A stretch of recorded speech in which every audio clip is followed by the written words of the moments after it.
Hola, ¿qué tal? Mucho gusto. Buenas tardes, buenos días, buenas noches. En qué momento sea independientemente. En esta oportunidad, primero me presento. Mi nombre es Israel Vargas Pimentel. Soy estudiante del octavo ciclo de la Universidad Nacional de Tumbes, de Perú, ¿no? Y en esta oportunidad vamos a hablar, a comentar acerca de lo que es la hipertensión arterial. Y sobre todo vamos a profundizar y enfatizar lo que es su afectación a nivel renal, ¿no? Puesto que no hay mucho material acerca de ello en internet y es un poco complicado entenderlo para algunas personas, vamos a tratar de hacerlo de la manera más amena y más fácil posible. Principalmente vamos a responder dos preguntas. Toda la ponencia se va a basar en dos preguntas. Vamos a responder si se tiene que controlar la presión arterial para poder proteger al riñón, o si se tiene que proteger al riñón para controlar la presión arterial, puesto que el riñón tiene una función muy importante en la regulación de la presión arterial. Entonces, el día de hoy vamos a tratar de responder estas preguntas muy puntuales, ¿no? Primero, este es el índice, que vamos a dar unas generalidades, definiciones, vamos a explicar la etiología de cada uno de los agentes patogénicos, su fisiopatología, la epidemiología, la clínica, cómo se van a diagnosticar, cómo se pueden tratar y al final vamos a dar unas referencias. Dentro de unas generalidades observamos que la hipertensión arterial va a ser la principal causa prevenible, ojo aquí, prevenible, de enfermedad cardiovascular y de muerte de cualquier etiología. ¿Por qué menciono prevenible? Porque la hipertensión va a nacer por factores modificables o no modificables. Entonces, dentro de lo que se puede prevenir, vamos a poder nosotros tener control sobre los factores modificables, ¿no?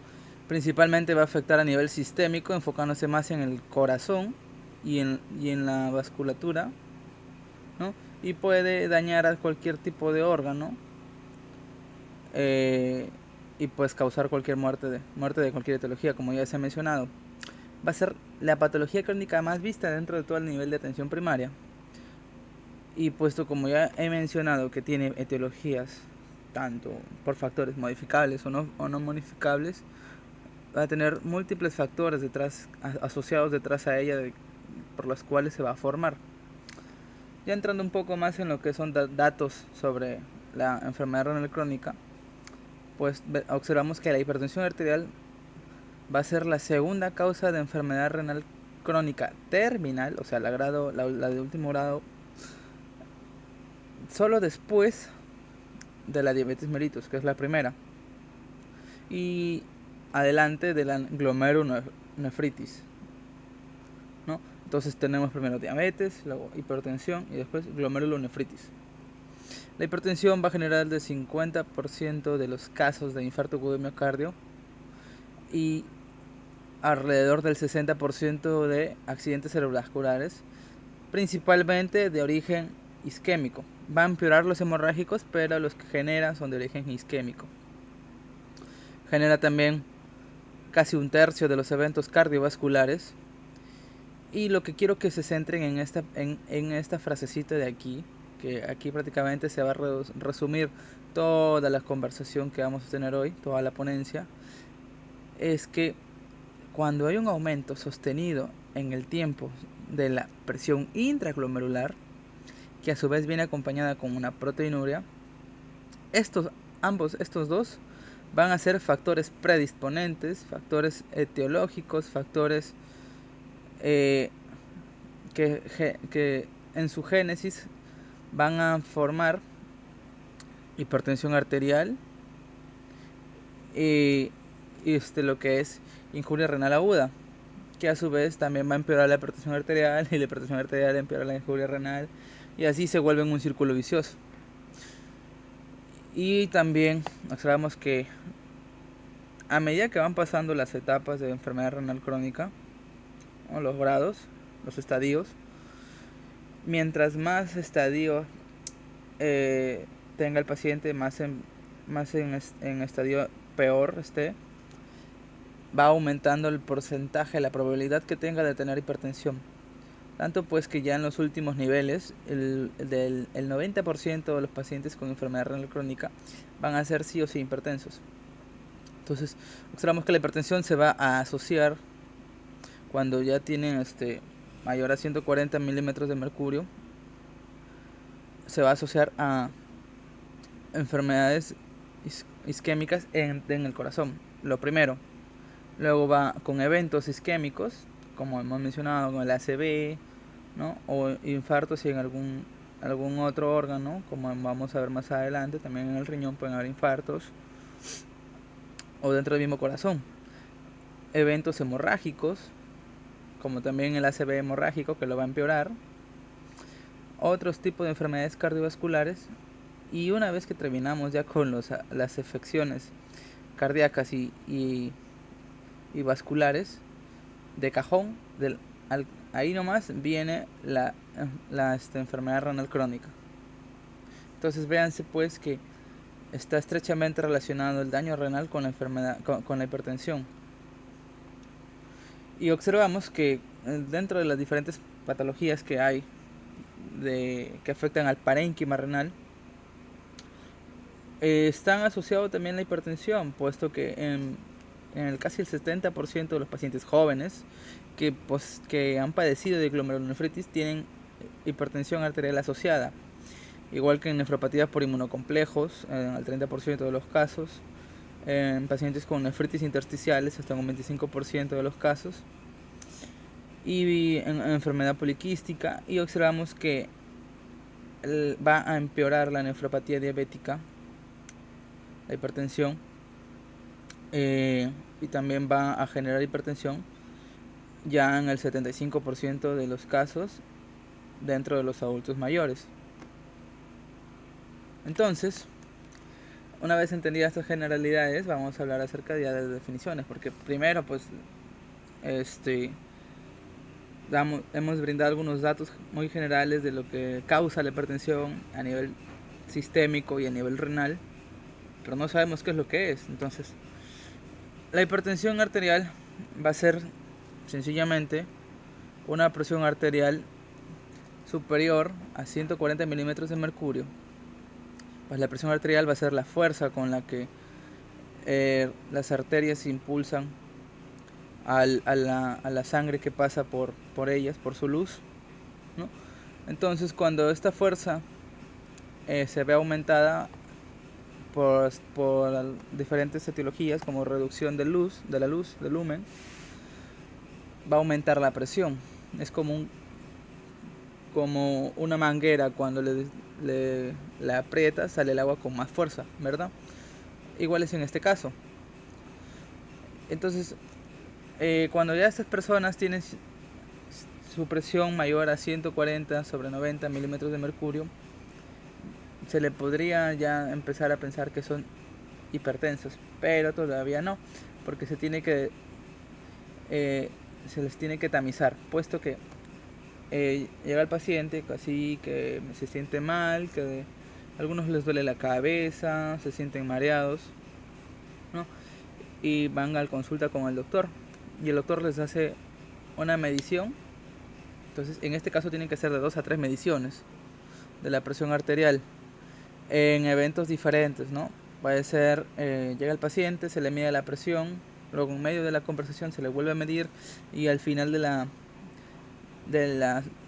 la cita con el doctor se le vuelve a medir. Entonces ya tienes 3 mediciones. En esas 3 mediciones se saca un promedio, y agarrando la medición más alta, ¿no? Siempre hay que ser un poco fatalistas en estas situaciones, y se le manda que tenga visita una semana o 2 semanas después, y se le vuelve a medir la presión así 3 veces, para ir recién, cuando ya el paciente tenga un promedio en estas 3 mediciones mayor a 140/90, ya se le cataloga como hipertenso. Pero estas cosas, este tipo de forma de diagnosticar la hipertensión tiene sus inconvenientes, ¿no? Por así decirlo.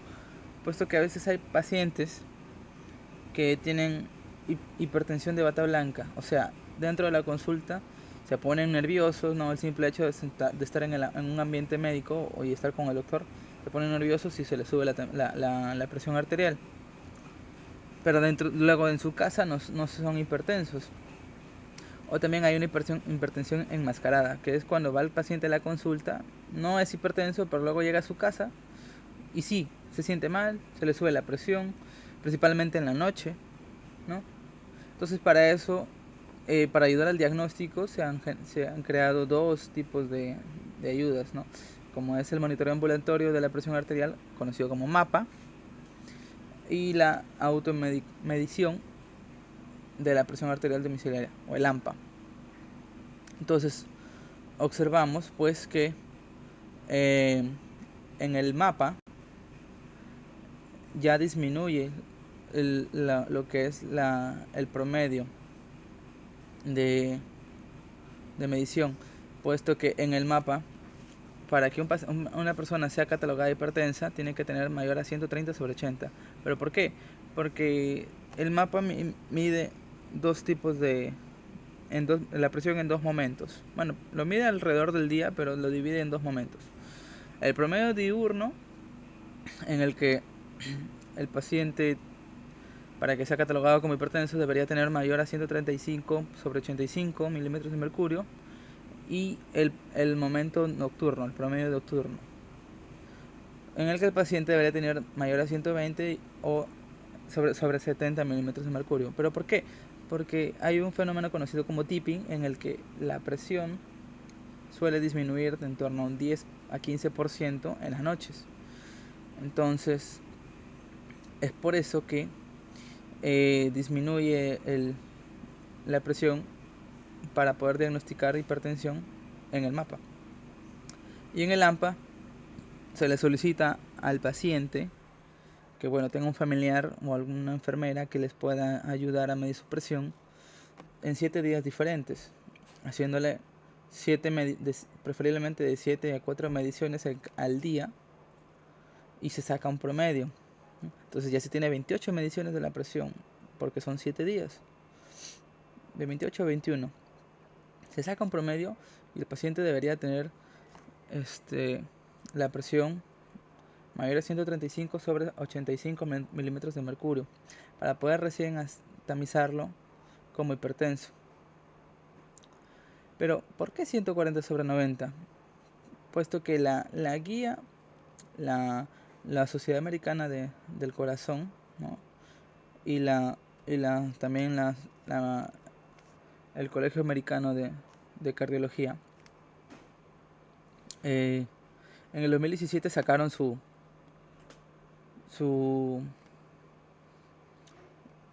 catálogo para poder medir lo que es los grados de hipertensión. Y luego también, aparte de eso, tenemos otras guías, como la guía latinoamericana, la guía europea, la guía canadiense y la internacional, ¿no? la Sociedad Internacional de la Hipertensión. Y sucedió algo alarmante en esa época, puesto que la guía americana se diferenció de las demás guías, ya que las demás guías, para poder catalogar a un paciente como hipertenso, se tomaba una presión mayor a 140/90, como ya les he comentado, ¿no? Pero esta fue la primera en catalogar a pacientes hipertensos con 130/80. Y ustedes dirán, ¿por qué? Porque dijeron que habían tenido un metaanálisis en el que demostraban que a partir de los 110 milímetros sistólicos, y los 70, cada vez que iba aumentando de 10 a 20 milímetros de mercurio, aumentaba el riesgo cardiovascular. Y de la noche a la mañana en Estados Unidos aumentó el porcentaje de hipertensos de 32% a 46%. O sea, aumentó casi un 15% el porcentaje de hipertensos en Estados Unidos, que eso es traducido más o menos a 31 millones de hipertensos nuevos, de la noche a la mañana. Entonces, hubieron discrepancias, muchas historias conspiranoicas diciendo que estaban en vínculos con farmacéuticas para poder vender más fármacos antihipertensivos. Entonces se les hizo un contraste, la conocida como la curva J, en la que se demostró que sí, puesto hay presiones, a medida que aumenta la presión arterial, aumenta el riesgo de daño cardiovascular, pero también hay presiones por debajo. O sea, mientras menos presión tenga el paciente, también va a tener riesgos a eventos cardiovasculares. Y se trató de hallar un punto de equilibrio. Y ese punto de equilibrio en el que el paciente no esté con mucho riesgo de eventos cardiovasculares, y se quedó con 140/90. Entonces, por eso es que nosotros actualmente seguimos usando la definición de 140/90 milímetros de mercurio, o sea, que sea superior. Luego tenemos dos tipos de hipertensiones. La hipertensión primaria, que es la antiguamente llamada esencial, que se da en el 90% de los casos. Estos son por causas desconocidas, se podría decir, pero que tienen factores, que son factores modificables y no modificables. Los no modificables son pues un paciente que tenga antecedentes ya de isquemia coronaria, ¿no? O insuficiencia cardíaca, perdón. Un paciente de raza negra, que se tiene que los pacientes de raza negra son más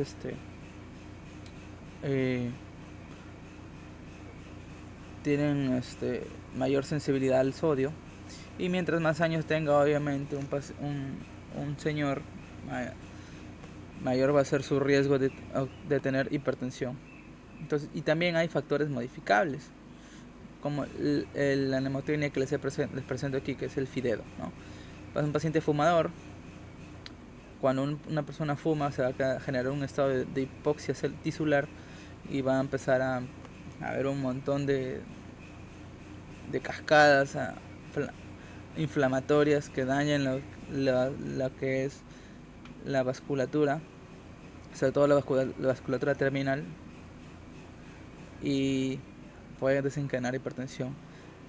La inactividad, o sea, las personas que son sedentarias, que no hacen ejercicio, también diabetes, o sea, la diabetes genera hipertensión, pero la hipertensión agrava la diabetes.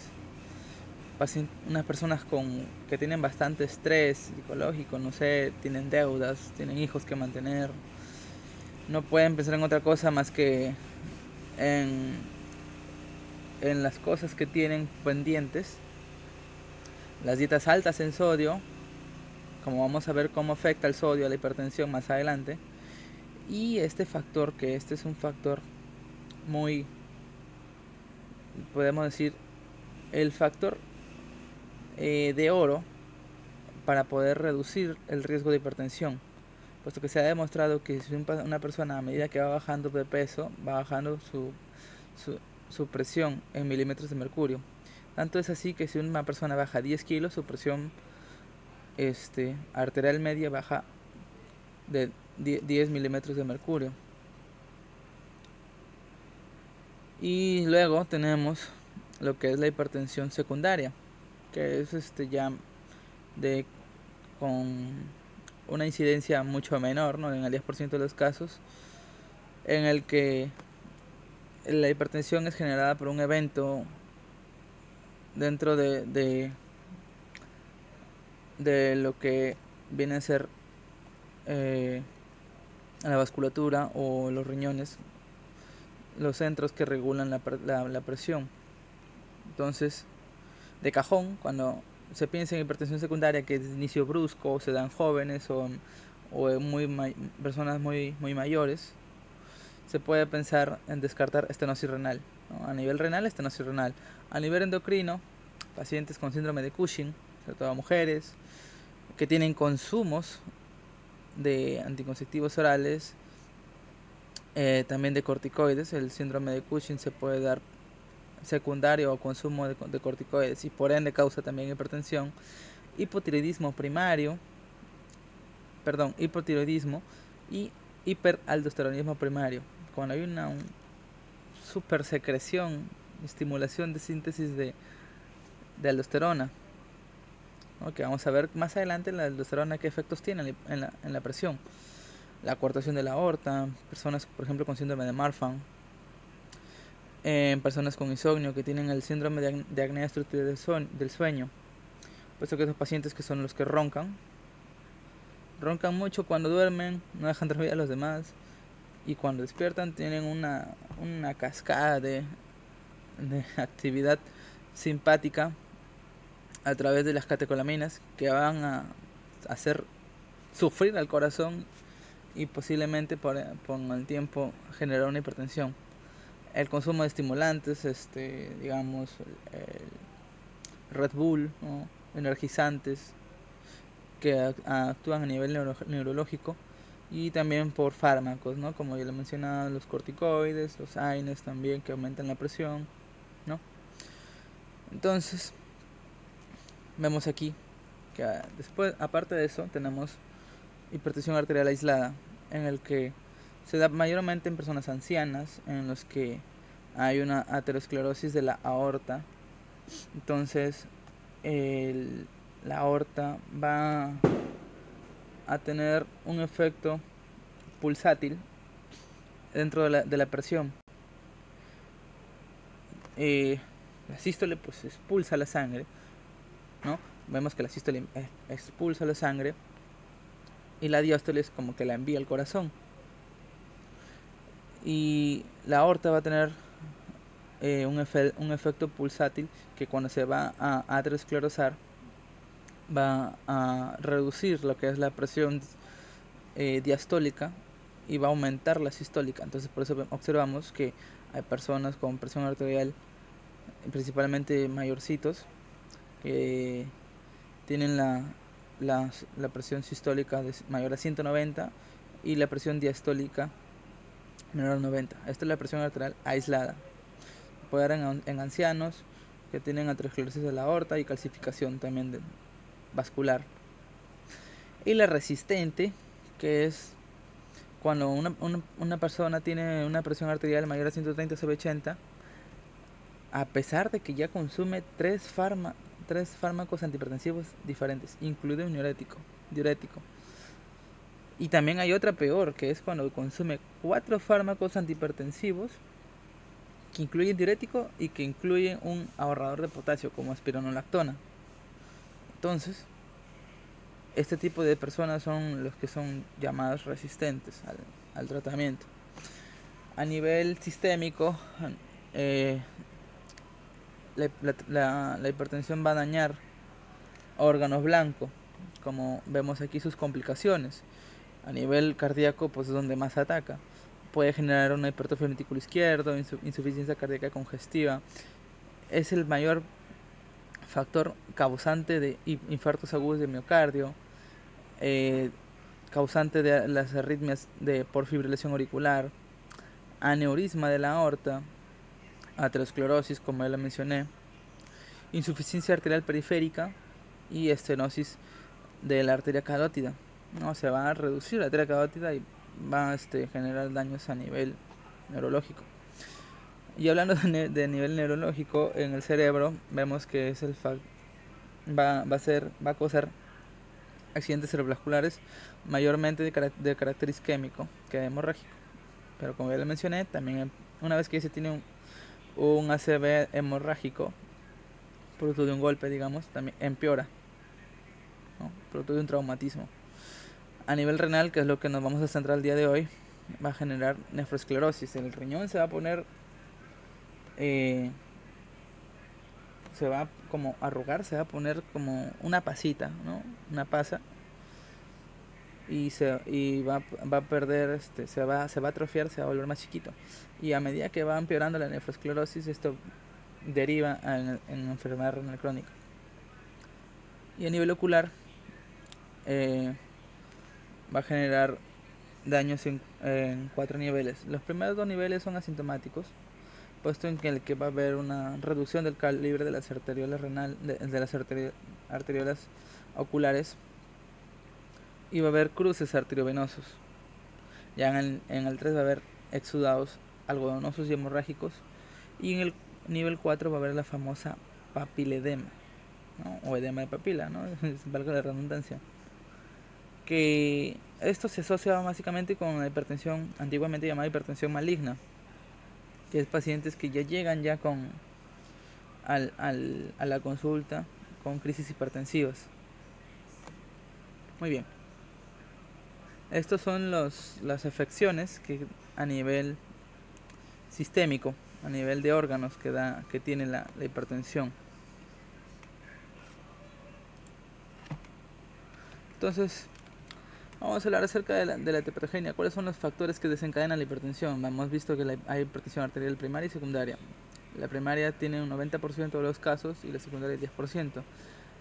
Factores genéticos en la hipertensión arterial primaria, ya hemos visto. Vamos a hacer para hacer alguna patología genética, ser de raza negra. Son factores predisponentes a la hipertensión. Una disminución de la excreción renal, ¿no? De la tasa de filtración. Influencias vasoconstrictoras, que vamos a ver más adelante, ¿no? Y factores ambientales, como por ejemplo el consumir muchas grasas, unos pacientes que tienen obesidad, ¿no? Una dieta alta en sodio, ¿no? va a estimular un aumento de la presión. Pacientes que tienen una alta carga de estrés, ¿no? Entonces estos pacientes tienen factores que pueden desencadenar hipertensión. Y luego en la secundaria pues tenemos a nivel renal la hipertensión renovascular, principalmente por estenosis, que se puede dar por dos tipos que vamos a ver más adelante. Trastornos monogénicos, ya hemos visto, que se pueden ser por defectos genéticos o por mutaciones. Los defectos genéticos, el primero que conocemos es el hiperaldosteronismo primario, y mutaciones que van a alterar principalmente la reabsorción de sodio dentro del riñón. Y vamos a hablar acerca de la fisiopatología. Primero vamos a hablar acerca de la fisiopatología de la hipertensión para poder entender cómo daña la elevada presión a los riñones. Entonces, la presión arterial va a estar dada por dos factores, ¿no? El gasto cardíaco y la resistencia vascular periférica. Todos saben la fórmula. El gasto cardíaco va a estar expresado por la cantidad de volumen sistólico, ¿no? Que es la cantidad de sangre que expulsa, la fuerza con la que expulsa el corazón la sangre y la envía al cuerpo. Y va a estar regulado por el sodio, ya que va a haber un equilibrio entre la volemia y el sodio. Luego tenemos la frecuencia cardíaca, que es las contracciones y dilataciones que tiene el corazón, que se da por receptores adrenérgicos y noradrenérgicos del sistema nervioso autónomo. En la resistencia vascular periférica pues está alterado o está bajo la influencia del sistema de renina-angiotensina, aldosterona y mecanismos vasculares, que vamos a hablar, que estos cuatro son factores reguladores de la presión arterial. Entonces cuando alguno de los cuatro o todos se ven alterados, basta con que se altere uno, principalmente el aumento del sodio o del sistema nervioso, se van a empezar a alterar los demás y es un círculo vicioso. Entonces primero el volumen intravascular, principalmente el sodio va a regular el volumen sistólico. ¿Cómo lo va a hacer? Cuando ustedes saben que el sodio está a nivel extracelular, ¿no? Y cuando aumenta el consumo de sal, sale el sodio a través de la bomba de sodio-potasio y entra el potasio, ¿no? Pero cuando aumenta el consumo de sal, aumenta el sodio a nivel de líquido extracelular, va a hacer que el sodio ingrese nuevamente a la célula. Entonces va a aumentar el volumen intracelular. Al aumentar el volumen intracelular, va a aumentar el volumen sistólico. Al aumentar el volumen sistólico, aumenta el volumen cardíaco, el gasto cardíaco, como hemos visto, ¿no? Gasto cardíaco, por aumenta el volumen sistólico, aumenta el gasto cardíaco, y esto finalmente va a aumentar la presión arterial. Esto por ahí, ¿no? Entonces, en resumen, por la bomba sodio-potasio, entra el potasio a la célula, sale el sodio, pero cuando hay mucho sodio, vuelve a ingresar el sodio a la célula. En cuanto al sistema nervioso autónomo, se divide pues en sistema simpático y parasimpático. Lo que nos va a interesar aquí son los receptores, que tienen los receptores alfa-adrenérgicos y beta-adrenérgicos, que estos tienen pues alfa 1, alfa 2, beta 1, beta 2 y beta 3. Estos se van a encargar de secretar las catecolaminas, como la adrenalina, que va a dilatar la musculatura. La que nos interesa en esta oportunidad, que es la noradrenalina, que va a tener efectos vasoconstrictores y va a aumentar la presión, y bueno, y la dopamina, ¿no? Entonces, en personas que tienen mucho estrés van a aumentar las catecolaminas, principalmente la noradrenalina, y va a aumentar la presión. En el sistema renina-angiotensina-aldosterona va a haber una estimulación de la renina, de la síntesis de renina, en situaciones en las que hay una presión arterial baja, ¿no? El paciente el cuerpo entiende que está hipotenso, que también hay una disminución en el filtrado glomerular y un aumento de las catecolaminas, principalmente por estimulación simpática, como ya hemos hablado. Entonces, excreta renina, sobre todo a nivel del aparato yuxtaglomerular. En las células yuxtaglomerulares detectan pues a través de la bomba sodio-cloro que va a haber una disminución del sodio, por ende también va a haber una disminución de la presión, y como efecto compensatorio va a aumentar la secreción de renina. Al aumentar la renina, esta va a descendir el angiotensinógeno, que va a convertirse en angiotensina 1, que esta angiotensina 1 junto con la enzima convertidora de angiotensina se va a convertir en angiotensina 2, que esta es la principal causante de la vasoconstricción y de aumento de la presión a nivel renal y a nivel sistémico, ¿no? Aumentos desmedidos de la angiotensina. ¿Por qué? Porque va a inducir la vasoconstricción, que ya lo he mencionado, va a inducir un aumento en la secreción de la aldosterona, y por ende la aldosterona, cuando se secreta, aumenta la presión arterial y también aumenta la reabsorción tubular. Entonces, la angiotensina va a tener un efecto vasoconstrictor y la aldosterona va a aumentar la reabsorción del sodio a nivel tubular. Y es así como aumenta la presión, porque se contraen las arterias y aumenta la absorción del sodio, aumenta la volemia y entonces aumenta la presión. Entonces, dentro de los mecanismos vasculares van a ser cambios que sufren las arterias.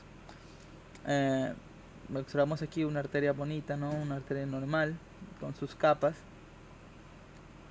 Entonces, cuando hay situaciones en las que se disminuye su diámetro, va a aumentar la resistencia,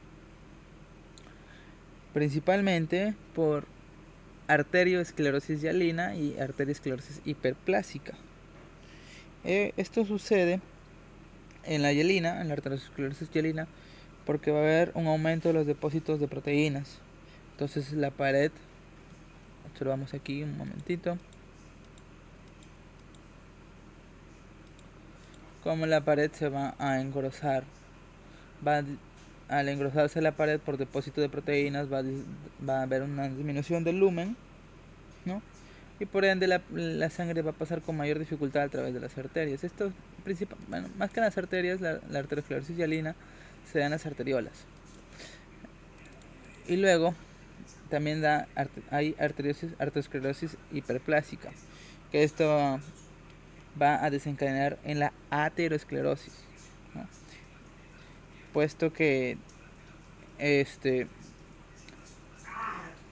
la arteriosclerosis genera aterosclerosis por un acúmulo de lípidos, de colesterol y de células inflamatorias que van a engrosar lo que es la pared de la arteria y la van a fibrosar. Entonces van a disminuir la luz y de las arterias, fibrosándolas y también generando la placa aterosclerótica. Entonces la grasita que tiene las arterias se convierte en placas ateroscleróticas y se van a reducir la luz,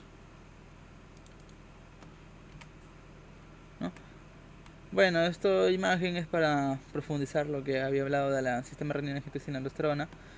El riñón en situaciones en las que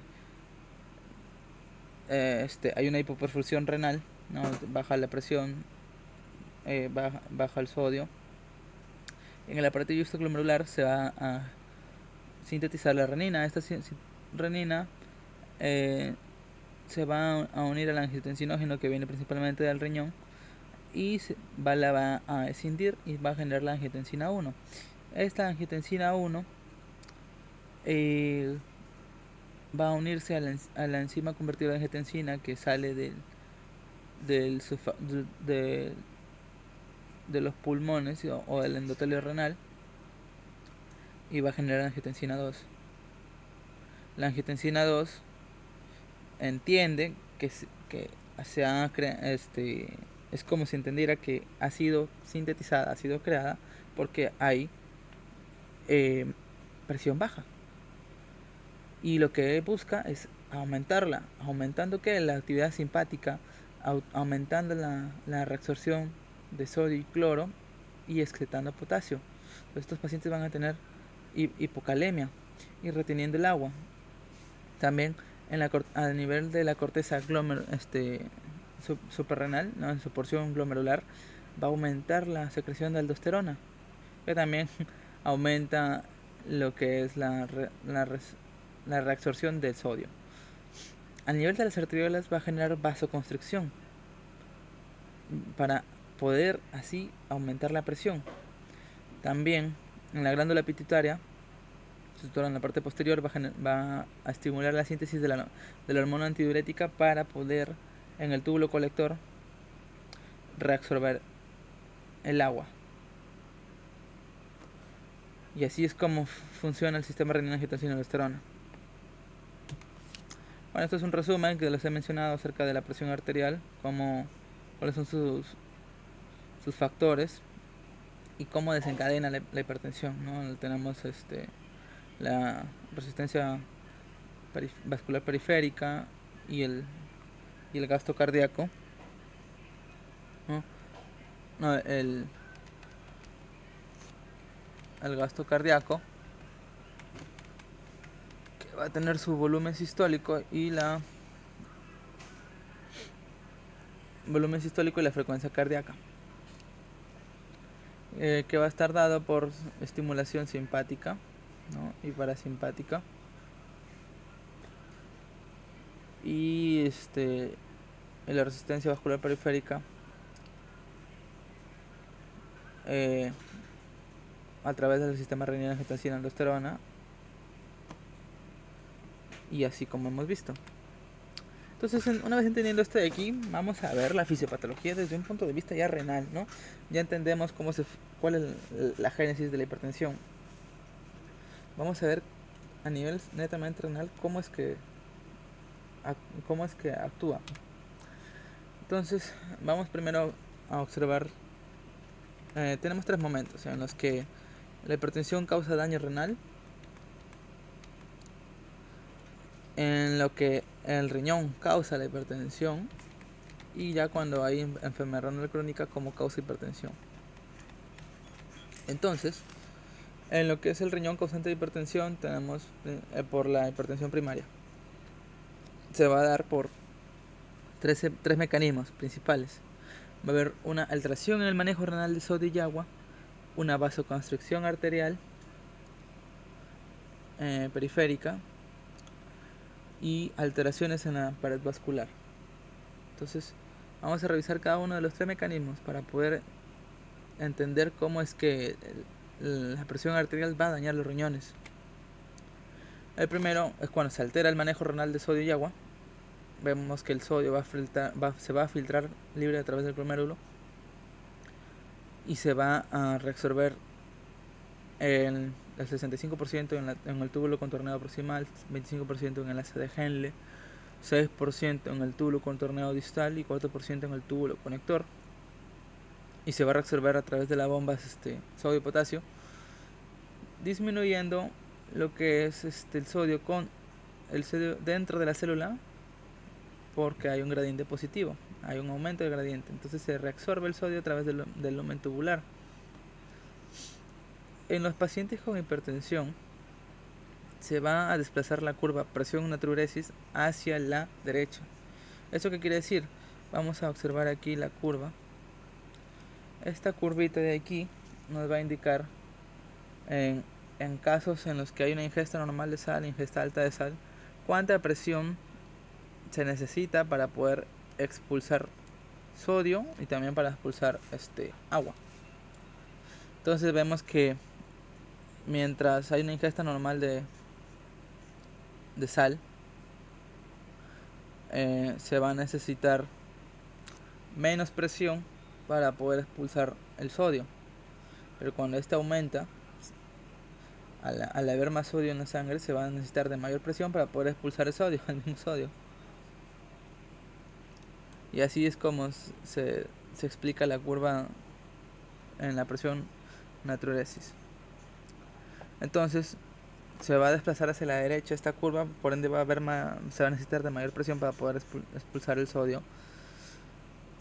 Y esto va a aumentar en situaciones en las que hay un aumento de recesión tubular por razones genéticas o adquiridas, como por ejemplo puede ser el síndrome de Liddle, en el que hay un trastorno genético que va a afectar principalmente a los riñones y también a la presión, va a causar hipertensión, ya que va a haber una alteración en los transportadores de sodio a nivel del túbulo.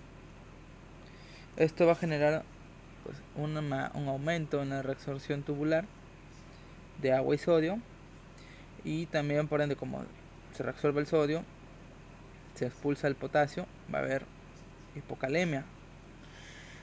A nivel interrenal va a aumentar la síntesis de angiotensina y endotelina 1 y también de óxido nítrico, prostaglandinas, agentes vasoconstrictores y del factor de crecimiento endotelial vascular, que va a ser importante a la hora de la angiogénesis temprana,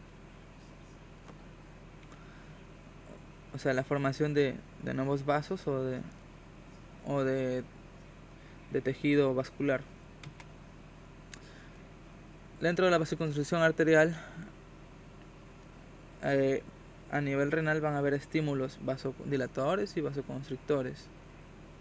Entonces, en la hipertensión va a haber un desequilibrio de estos sustancias vasoactivas, con un predominio de las sustancias vasoconstrictoras. Entonces vamos a revisar cada una de las sustancias. Dentro de las sustancias vasoconstrictoras,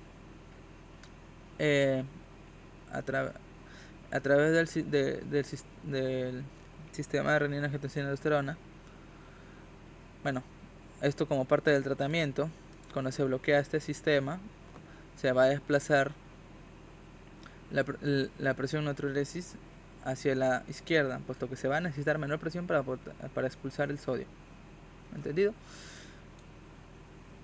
Como producto final, bueno, no final, sino producto más importante del sistema renina, angiotensina y aldosterona, la angiotensina va a condicionar la reabsorción renal de sodio y agua, como ya hemos visto anteriormente, y esto va a generar a nivel mesangial que las células se contraigan.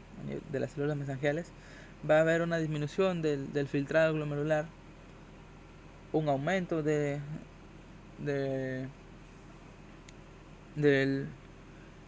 la fracción glomerular,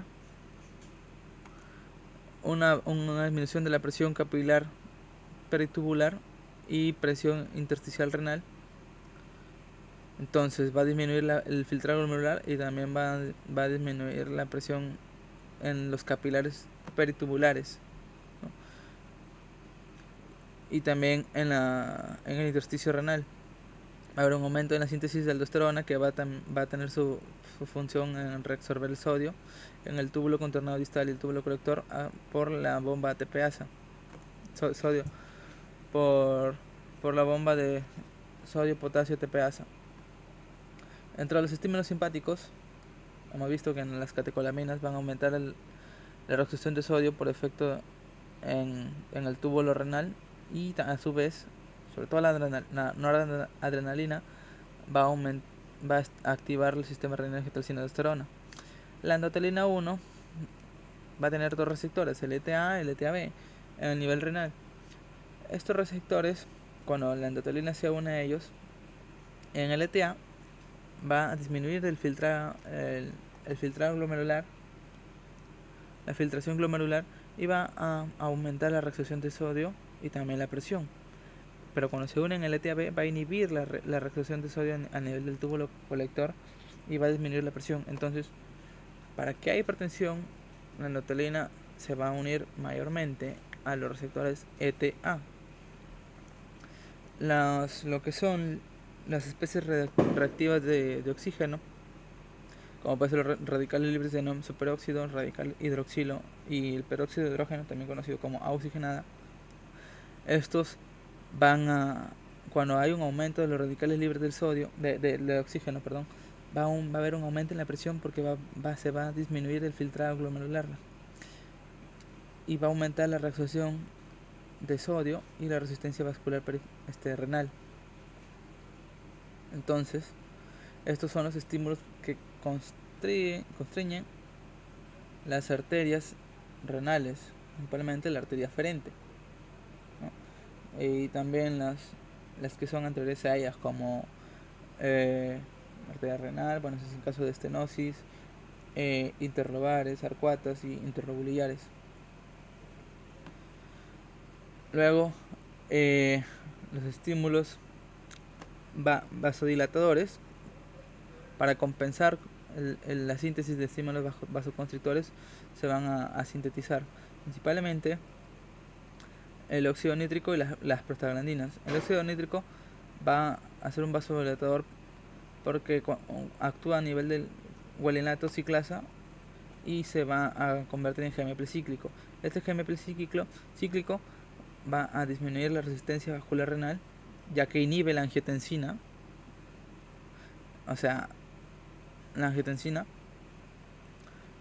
y también va a inhibir la noradrenalina. Entonces, va a disminuir el transporte tubular de sodio y también va a nivel del sistema renina angiotensina aldosterona inhibir la síntesis de renina. Entonces, cuando hay mucha síntesis de renina se secreta óxido nítrico, sobre todo a nivel de la asa de Henle. El péptido natriúrico arterial, es un péptido que está sintetizado por 28 aminoácidos dentro de las aurículas, que van a aumentar la filtración glomerular, ya que producen relajación de las células mesangiales. Vemos que cuando la angiotensina 2 las contrae y reduce la tasa de filtración, aquí pasa exactamente lo contrario. Aquí va a relajarlas y por ende va a aumentar la filtración. También va a aumentar el flujo que pasa a través de la médula y disminuye la reabsorción de sodio.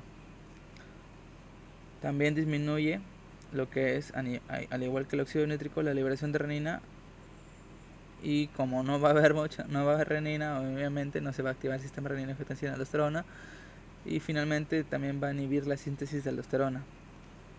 Las prostaglandinas van a surgir como mecanismo compensador, ya que cuando se activa el sistema renina angiotensina aldosterona van a provocar las prostaglandinas que se dilate en la arteria aferente, ya que el sistema renina angiotensina aldosterona la va a contraer.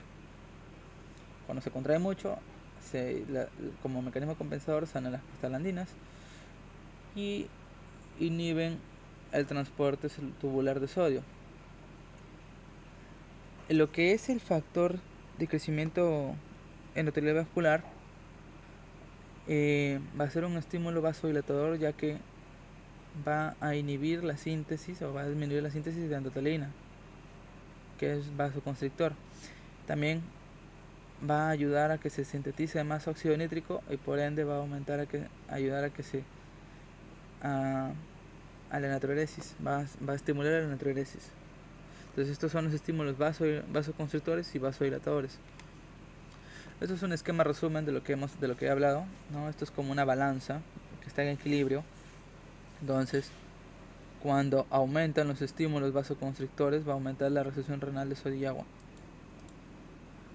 Estímulos vasoconstrictores como el sistema renal angiotensina aldosterona, el sistema simpático, la notelina y las especies reactivas de oxígeno. Aumentan estas y disminuyen los estímulos vasodilatadores como el óxido nítrico, el péptido natriurético oral, y la atrial, las prostaglandinas y el factor de crecimiento endotelial vascular. Estos son los que disminuyen la recepción renal de sodio y agua. Entonces estos, cuando disminuyen y estos aumentan, se genera un desequilibrio en la presión y tirando al alza. Entonces por ende aumenta la presión arterial. En lo que es la alteración de la estructural de la pared vascular, vamos a observar cómo es que se daña las paredes de las arterias, ya que aquí principalmente habrá una disfunción del endotelio generado por vasculopatías hipertensivas que generan aterosclerosis. Estos eventos van a estar influenciados por los agentes más que vasoactivos, vasodilatadores, diría yo, como son principalmente. Mucho cuidado con la angiotensina. También hay que tener con la endotelina y la aldosterona, pero principalmente la que aumenta el riesgo de hipertensión arterial a nivel renal es la síntesis de angiotensina 2. Entonces, en un estadio precoz de hipertensión, el endotelio va a facilitar la adhesión de macrófagos y de células proinflamatorias, como son las citocinas proinflamatorias, como el factor de necrosis tumoral alfa, interleucinas 1L y 1,17, el interferón gamma y el factor el factor de crecimiento transformante beta, que estos pues son agentes que aumentan la inflamación y la fibrosis a nivel de las arterias y van a generar el remodelado vascular por ende que las paredes de las arterias se engrosen y haciendo aterogénesis. Entonces la hipertensión en las arterias, como lo he mencionado, va a convertir la estrella grasa en placa aterosclerótica dentro de las arterias grandes, pero en las arteriolas va a haber un engrosamiento hialino de estas, porque va a haber un aumento de depósitos proteicos. A nivel glomerular va a haber una lesión de hipertensión, ya que se va a fibrosar las arterias, la capa media de las arteriolas preglomerulares, o sea, de las arteriolas aferentes, ¿no? Vemos que al fibrosarse las arteriolas aferentes, va a disminuir el flujo sanguíneo renal y va a aumentar su resistencia. Por ende va a haber una hipoperfusión renal y un aumento del factor de filtración para poder preservar el filtrado glomerular.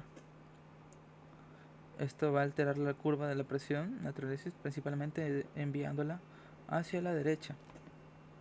Cuando persiste los eventos que aumentan la presión arterial, lo que es el flujo sanguíneo renal va a disminuir aún más y ya el factor de filtración ya no va a ser suficiente para preservar el filtrado glomerular y por ende también va a disminuir el filtrado glomerular. Esto va a generar que se pierda superficie capilar del glomerular y se estimule la fibrosis peritubular del glomérulo. Esto en síntesis se llama nefroesclerosis, que va a generar un aumento de la presión intraglomerular en los glomérulos que están menos afectados. O sea, se van a dañar glomérulos, se van a perder algunos glomérulos por eventos isquémicos. Entonces las nefronas menos afectadas van a aumentar su, su presión. Entonces cuando aumenta la presión interglomerular va a haber un daño a la hiperfiltración. Principalmente va a disminuir la hiperfiltración, y también van a disminuir los glomérulos. Va a haber mayor afectación de los glomérulos. Este tipo de daño va a aumentar la permeabilidad de la membrana basal glomerular. Y también va a fomentar la transformación de células tubulares en fibroblastos. Entonces se va a fibrosar las células del túbulo, va a haber una fibrosis tubular.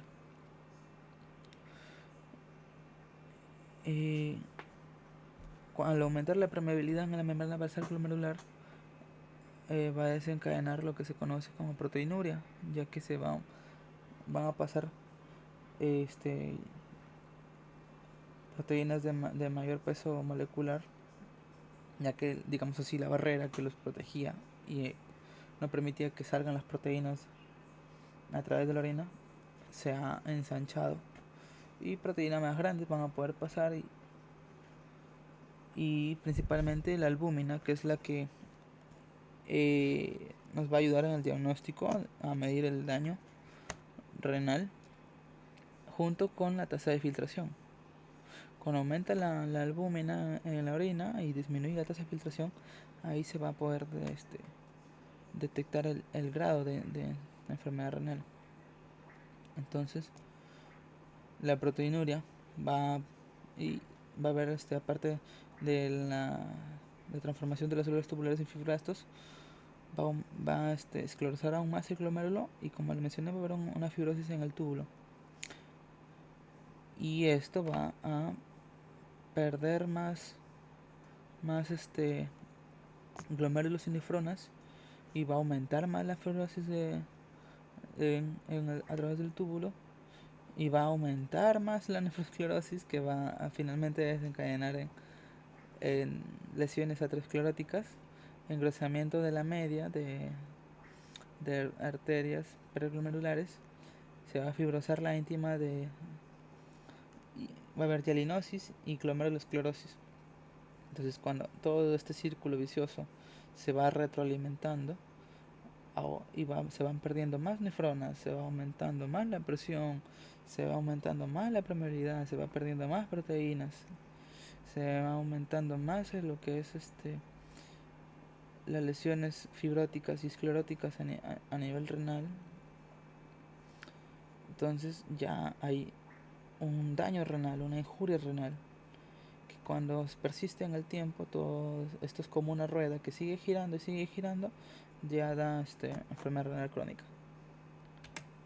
Entonces, en resumen, para que me entiendan, para que se les quede, los mecanismos primarios de la hipertensión son tres, ¿no? Alteración en el manejo renal del sodio y del agua, vasoconstricción arterial, y alteraciones en la pared vascular.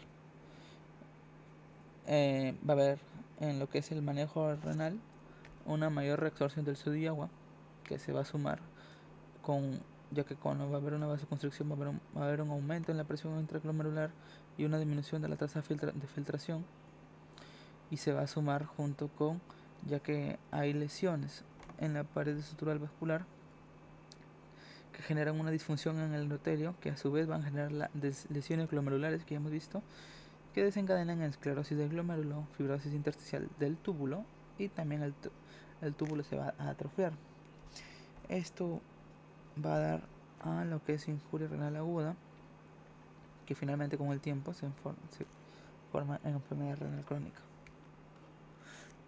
Ahora vamos a hablar acerca de los factores en el que el riñón causa hipertensión, o sea, la hipertensión secundaria que hemos visto. en el que el riñón condiciona la hipertensión reteniendo sodio y aumentando la síntesis de sustancias vasoactivas. Esto va a suceder ¿por qué? En la enfermedad renovascular, bueno, también van a haber afecciones a nivel del parénquima como glomerulonefritis, nefritis intersticial y todas esas patologías que ya hemos revisado, por eso no les he tocado. Esos son a nivel del parénquima. Luego también hay enfermedades renovasculares que van a alterar el calibre de la arteria renal. Ya no a nivel más pequeño, ¿no? Como lo que son las arterias aferentes, sino a nivel ya de la arteria renal. Cuando se estenosa esta, se disminuye su luz, va a disminuir el flujo sanguíneo renal. Entonces al disminuir el flujo va a haber un estado de hipoperfusión. Y este estado de hipoperfusión en las células juxtaglomerulares va a generar que se aumente la secreción de renina. Al aumentar la secreción de renina se activa el sistema renina-angiotensina-aldosterona. Y la angiotensina, pues ya saben que genera hipertensión. Y a nivel del riñón va a generar nefroangiosclerosis y glomerulonefritis focal y segmentaria. Esta estenosis de la arteria renal va a ser por dos situaciones. La mayoría de las veces en pacientes ya mayores de 60 años que no han tenido hipertensión de momento, se va a dar este tipo de aterosclerosis. O sea, en ambos lados, en ambas arterias renales, porque es el ser bilateral, se van a aterosclerosar, va a disminuir la luz, se va a estenosar, valga la redundancia, y va a generar hipertensión. Esto va a ser más frecuente en varones que tienen factor de riesgo cardiovascular. Y la otra causa puede ser por fibrodisplasia, que esto es en el 10% de los casos más frecuente en mujeres. Esto es menor, más que de menores a 60 años, es menores a 30 años, ya que va a haber displasias a nivel de la arteria renal. Se va a disminuir la que es la luz, se va a estenosar, se va a ocluir y puede generarse también aneurismas y disecciones, principalmente en la arteria renal derecha. Entonces, una vez ya viendo la hipertensión renal, la hipertensión primaria, cuál es su afección renal y la afección renal como causa de hipertensión, ya cuando la persona ya tiene enfermedad renal crónica, vamos a observar cómo esta retroalimenta la hipertensión, puesto que la enfermedad renal crónica va a ser la incapacidad del riñón para expulsar sodio, aumentar la natriuresis, y también por ende va a haber mayor volemia, mayor retención de líquidos, ahí está, y va a ser por cambios tanto hemodinámicos como no hemodinámicos. En cambios hemodinámicos hay lo que se conoce como shear stress en nefrona o estrés de deslizamiento en español, hiperfiltración, que ya le he mencionado, y va a haber un aumento en la presión intersticial del riñón. Y los cambios no hemodinámicos que hay va a ser a nivel de una disminución del óxido nítrico, un aumento del sistema renina-angiotensina, un aumento en la aldosterona, aumento en la natalina y aumento de lo que es la estimulación simpática. Y también vamos a observar cómo los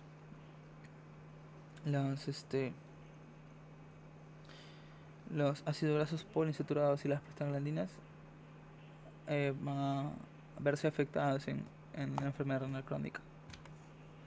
Entonces, dentro de los cambios hemodinámicos hemos mencionado el shear stress, la infiltración y el aumento de la presión intersticial renal.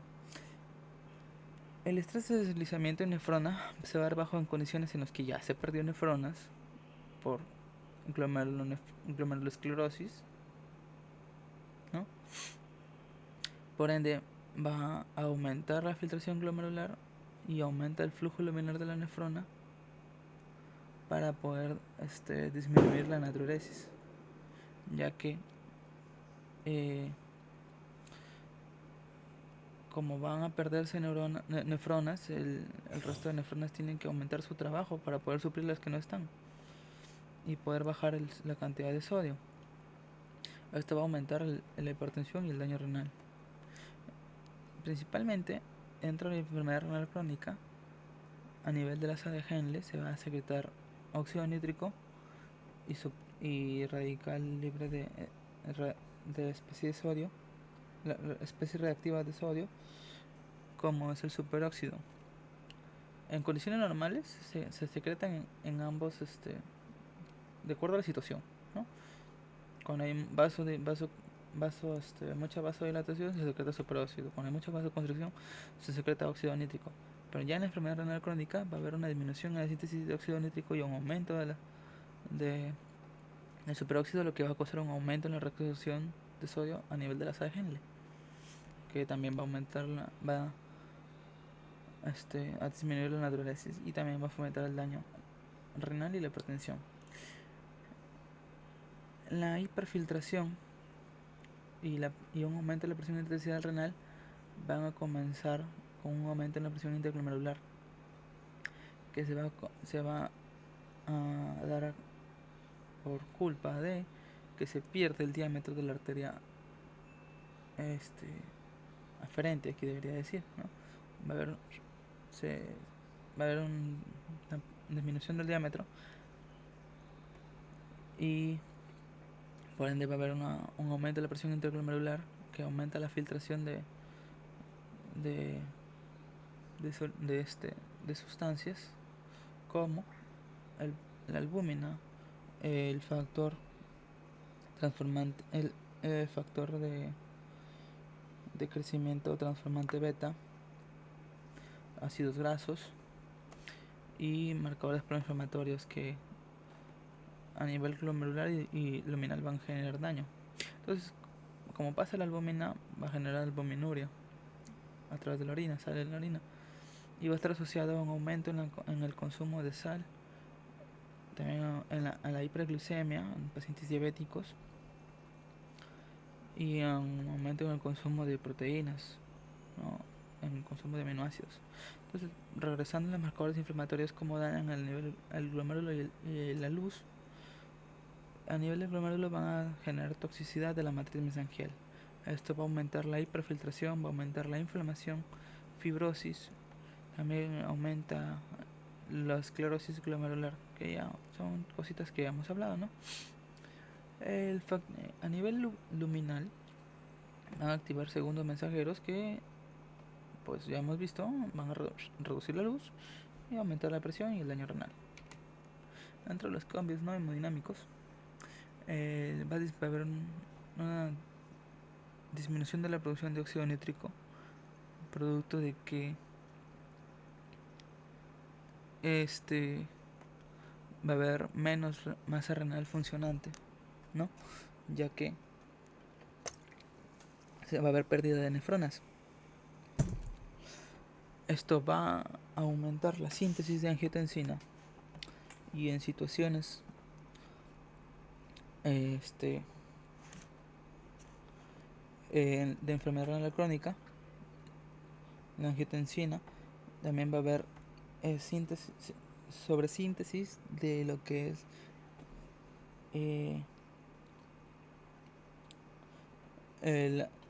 la hormona paratiroidea.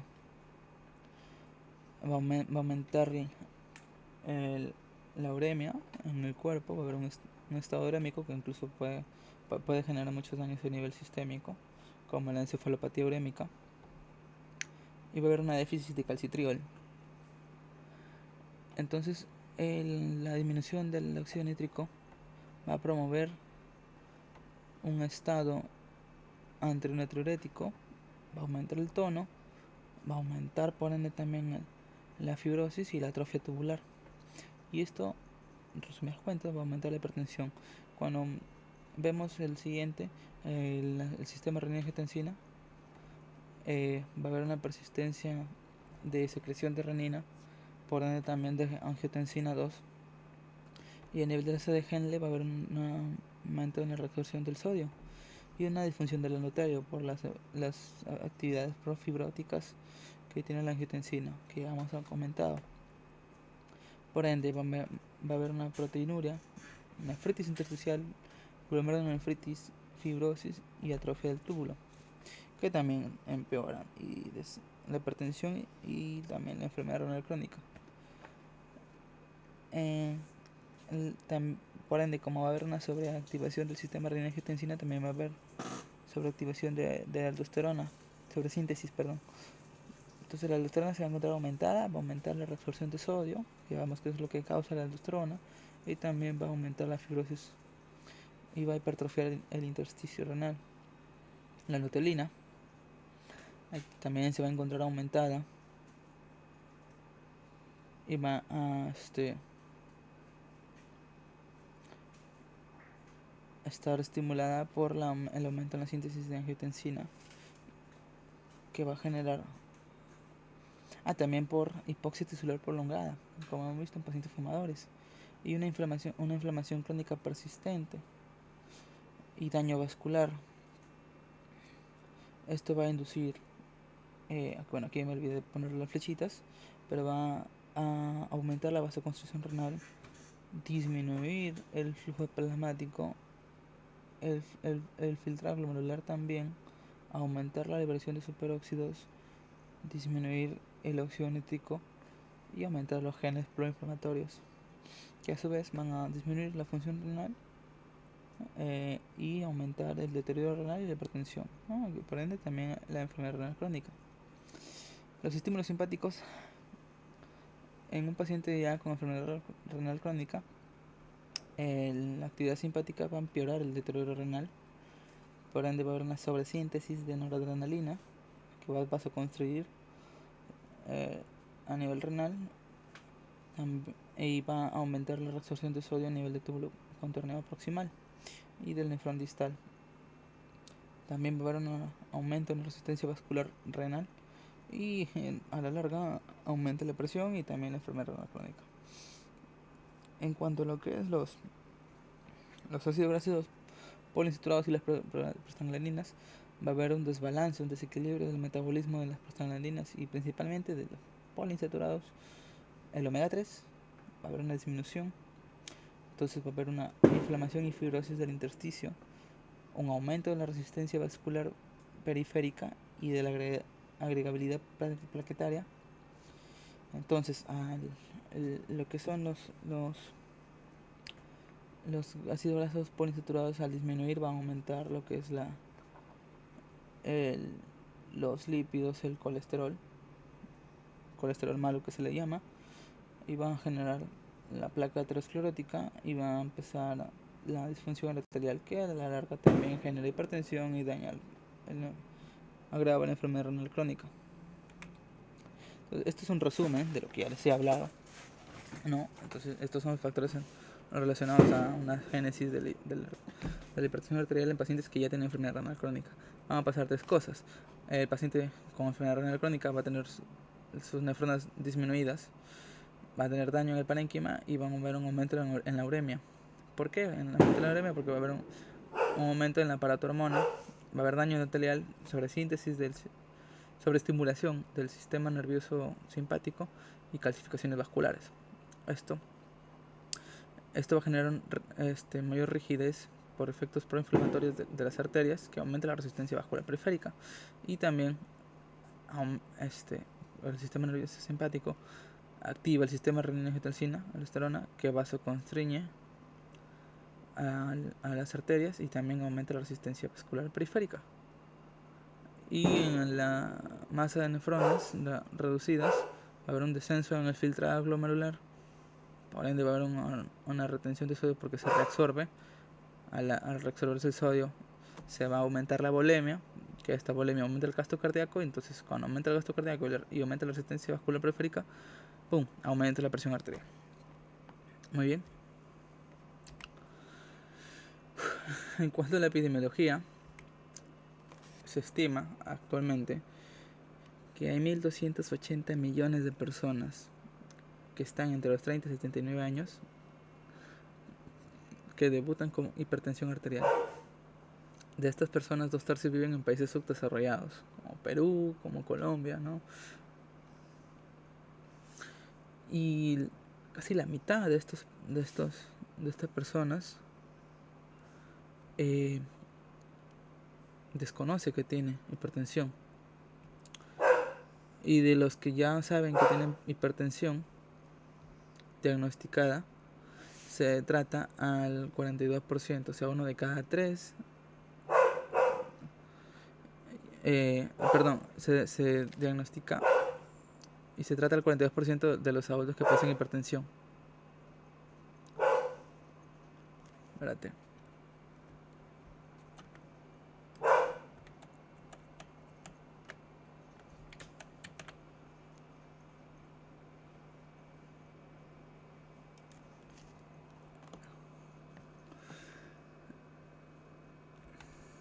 Vamos a hablar acerca de la epidemiología. Se estima que 1.280 millones de personas entre 30 y 79 años padecen o debutan con hipertensión arterial. De estas, 2/3 viven en países subdesarrollados, de los cuales la mitad o casi la mitad desconocen que tienen hipertensión. Y ya cuando está la hipertensión diagnosticada, se va a tratar en la mitad de adultos que la padecen. Y de estos, uno de cada tres va a tener la hipertensión controlada. Dentro del Perú ya, esto fue, creo que fue en el 2015. No, perdón, esto es de mayo del 2022. Se estima que hay 5.5 millones de personas mayores de 15 años que sufren hipertensión arterial, o sea, el 22.1% de la población, ¿no?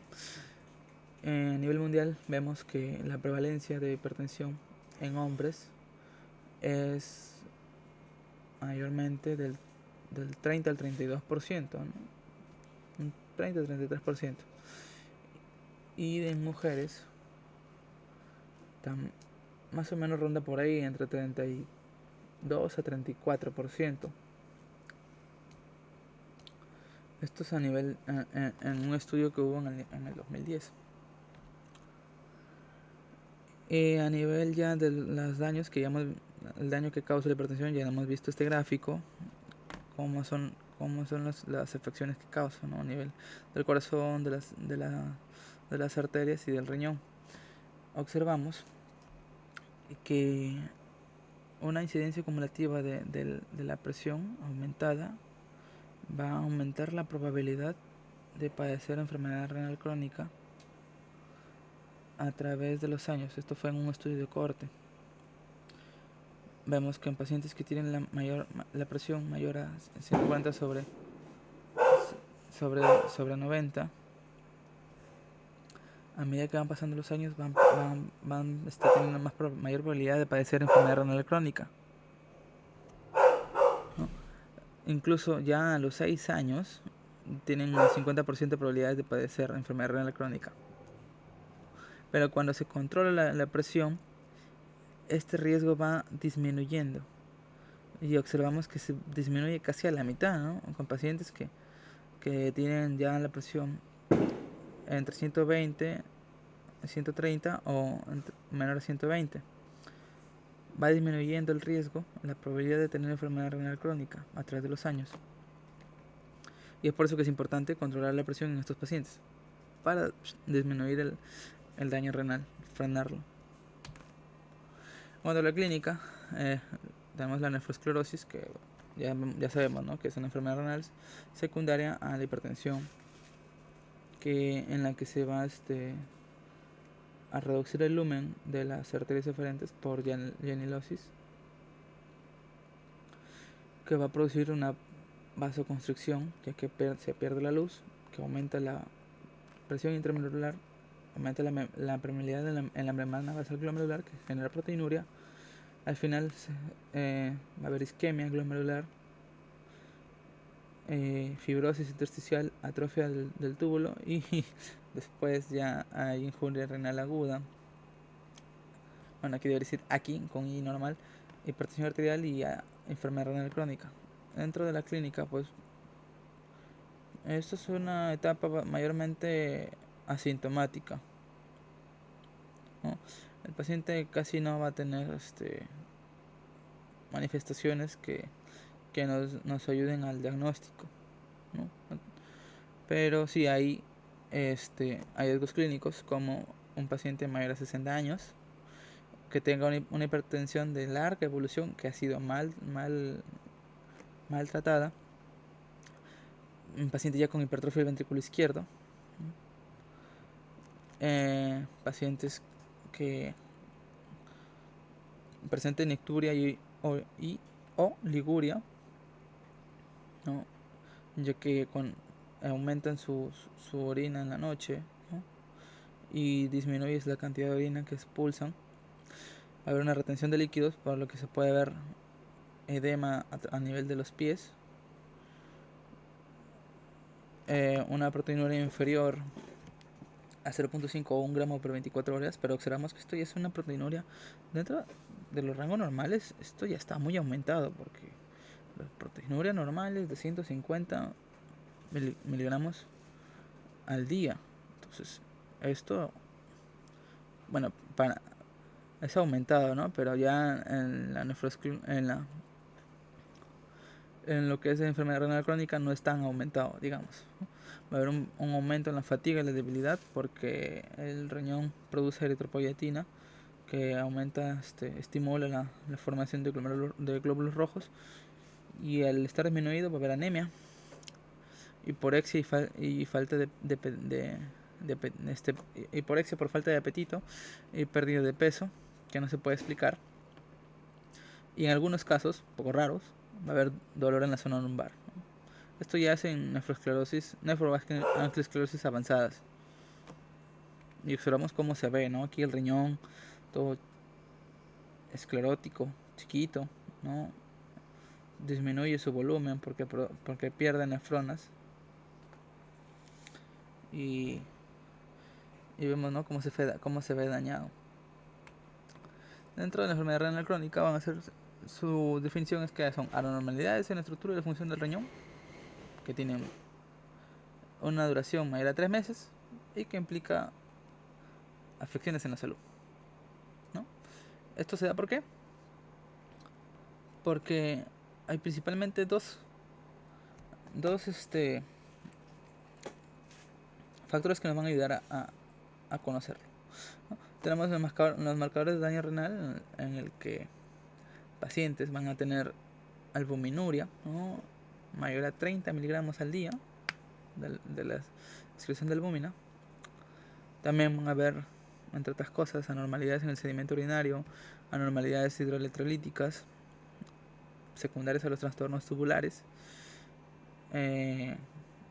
anormalidades detectadas por histología ya en pacientes que se les ha hecho una biopsia renal, anormalidades en imágenes como ecografías, ¿no?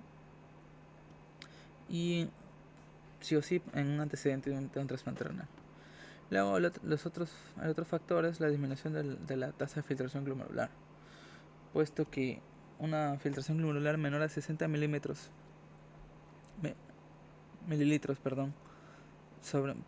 por minuto por lo que 1.73 metros al cuadrado, que es la masa corporal, ya es un factor que nos va a dar sospecha de enfermedad renal crónica. Y la CADIGO nos da esta tabla para poder relacionar la gravedad de la enfermedad renal crónica, y la va a dividir en 5 categorías por la función del filtrado glomerular y 3 categorías por el aumento de la albuminuria. En lo que es, bueno, en lo que es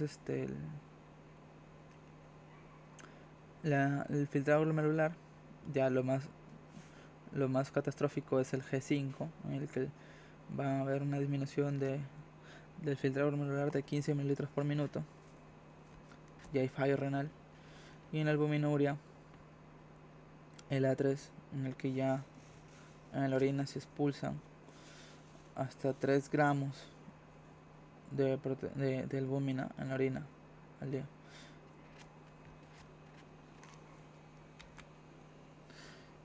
Y vemos pues que la tasa de filtración glomerular. Esto ya son fórmulas para poder sacar la tasa de filtración glomerular. Y la más usada es la Creutzfeldt-Gaul, ¿no?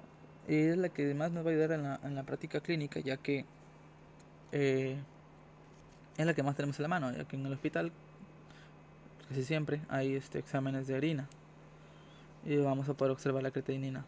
Entonces la fórmula es 140 menos la edad multiplicado por el peso en kilogramos sobre 72, que multiplica la cantidad de creatinina que tiene el paciente. Y se va a multiplicar por 1 si es hombre y por 0.85 si es mujer. Entonces esta es la fórmula más utilizada para medir la tasa de filtración glomerular.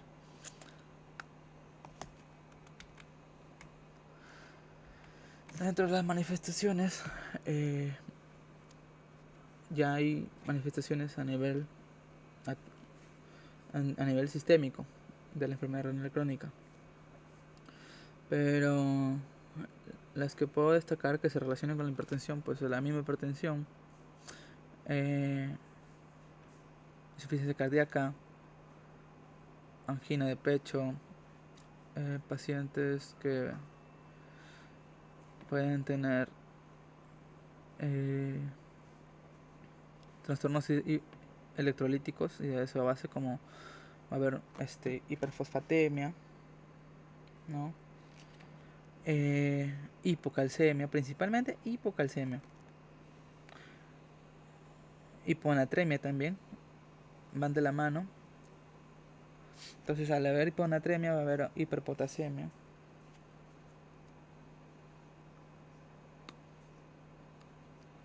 Y acidosis metabólica. La hiperfosfatemia principalmente por la hipocalcemia y la hiponatremia por la hiperpotasemia. Son compensatorios, digamos, ¿no? Una disminuye y la otra aumenta. En la hipertensión arterial por renovascular va a haber un daño resultante a la estenosis de carácter isquémico, ¿no? Va a ser de inicio brusco, sin historia familiar de hipertensión. Va a debutar con una hipertensión arterial grave, ya.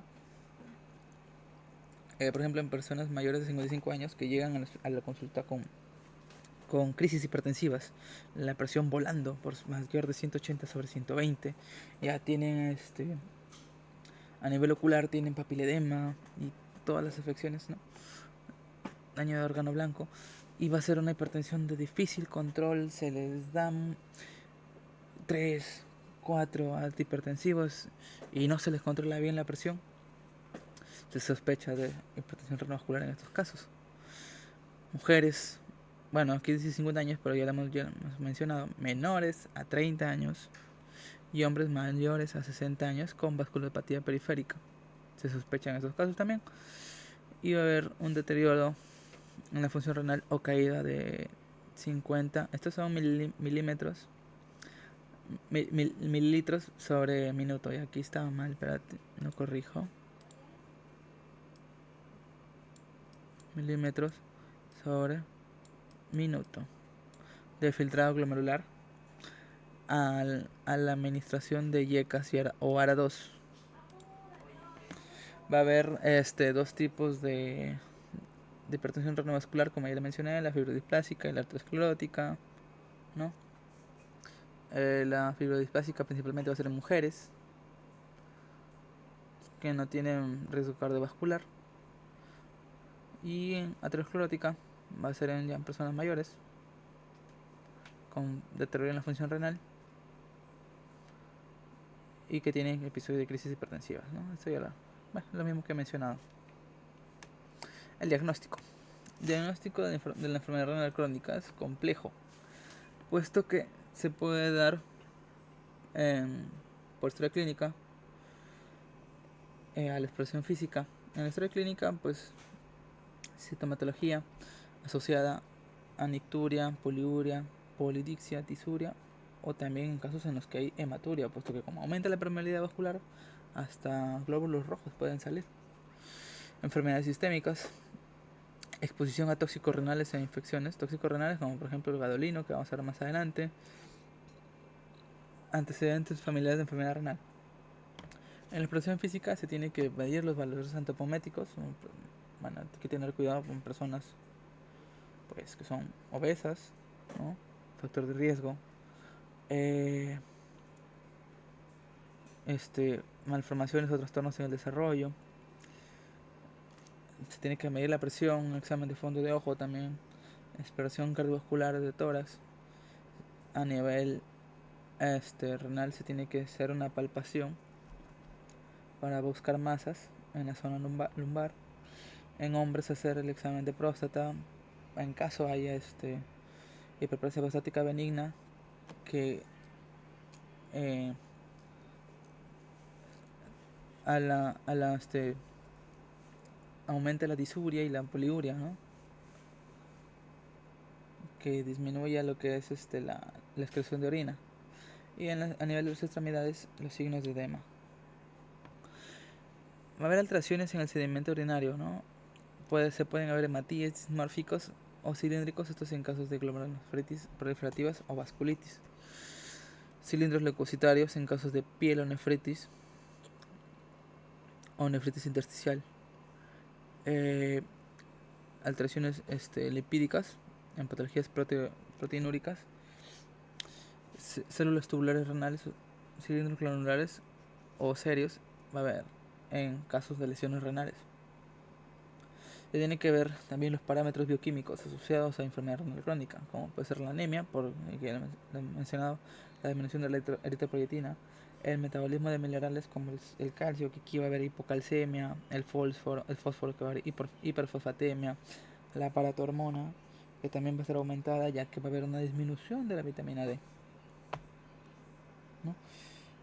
El factor de crecimiento de fibroblastos también va a regular el metabolismo de fosfatos y la homeostasis de calcio, y también se tiene que ver el equilibrio de ácido-base. Aquí también se tiene que hacer el examen para estadificar la tasa, lo que es la tasa de filtración glomerular y la albúmina, para catalogar a las personas dentro de tamizarlas, ¿no? En qué grado se encuentran dentro de los parámetros de enfermedad renal crónica. Ya por estudios se tiene el ultrasonido, que se usa principalmente para medir la morfofisiología renal. O sea, ¿esto qué significa? Que se va a medir los riñones, es que son pequeñitos, no menos de 9 centímetros. Van a indicar ya que la enfermedad renal crónica ya está muy crónica, ya bajo la redundancia, y es irreversible el daño renal. Y se tiene que indicar ya diálisis o trasplante del riñón. O riñones de tamaño normal aumentado, estos van a indicar ya un proceso agudo activo en ese momento, ¿no? En pacientes que tienen diabetes, poliquistosis renal o amiloidosis. También va a ser usada para descartar obstrucciones de la vía urinaria. La angiografía digital es el gold standard para el diagnóstico de las enfermedades vasculares, pero el problema es que el contraste es tóxico. Entonces, también hay angioresonancia con intensificación de imagen. Estos van a poder ver el árbol vascular sin emplear gadolino. Entonces, lo que es más útil para poder diagnosticar a través de un examen la enfermedad renal crónica, primero es el ultrasonido, después ya sería la angioresonancia, puesto que el angioresonancia que no lleve contraste, porque el contraste es tóxico. Y ya la biopsia renal es un proceso ya pues en el que ya hay dudas en el diagnóstico de la enfermedad renal o el grado de cronicidad del daño. Entonces esto se va a dar principalmente en etapas precoces de enfermedad renal crónica, y en enfermedades ya avanzadas. A la hora de hacer la biopsia, pues vamos a ver que el riñón está esclerosado y atrófico, y ya indica grado terminal. La hipertensión renovascular, la hipertensión física supraabdominal, hiperaldosteronismo,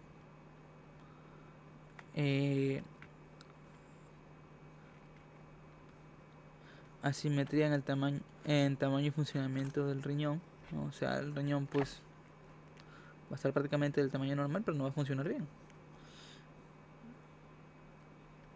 Y vamos a tener un EAP súbito de repetición. A nivel de diagnóstico, el ecodoppler nos va a diagnosticar en caso de sospechas el angiotac y la angioresonancia magnética tiene mayor especificidad, ¿no? y, y y son más útiles, ¿no? Pero lo inconveniente pues que los contrastes yodados o galinos son nefrotóxicos, entonces no se puede utilizar. También el renograma isotópico con captopril, se va a administrar captopril en pacientes en los que ya sí se ve que hay una pérdida de la captación de la función del afectada. Se va a sospechar, ¿no? Cuando se pierde la sensibilidad y el filtrado glomerular es menor a 60 mililitros por minuto. El tratamiento, bueno, este es el tratamiento general de la hipertensión, tratamiento no farmacológico. A estos pacientes se les recomienda que hagan ejercicios principalmente aeróbicos de 90 a 150 minutos a la semana.